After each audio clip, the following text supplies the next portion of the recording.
बोलो देवघर वाले बाबा की।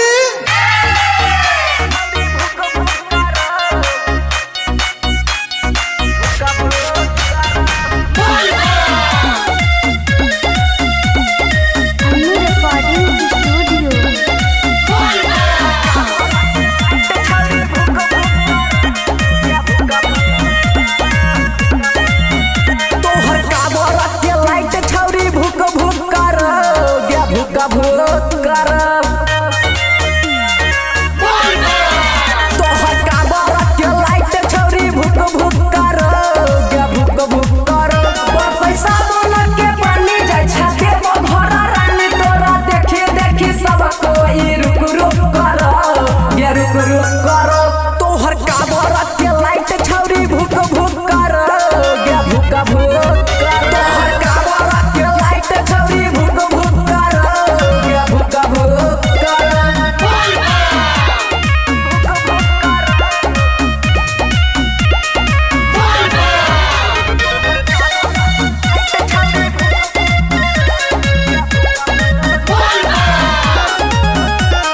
जाइ छी देव घर तू लगाइले गनारा भोला बाबा हे तोरा बसहारा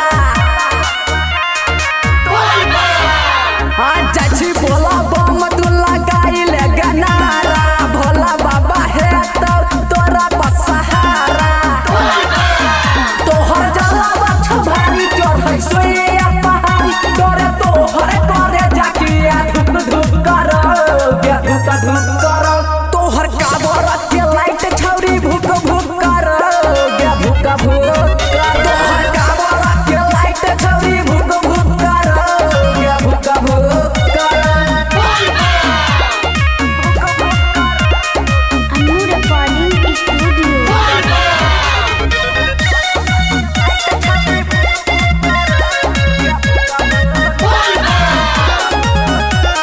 बिरजू चंदन संगे बोली लगे बोलबम कह के रे सना पावर नहीं है तो कम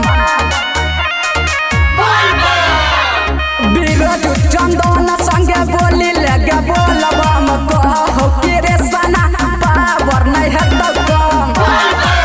छे महाकाल के दीवाना गाबो साजन के गाना सब सुनी सुनी देखी ना बोलबम बोल गे बम बम कर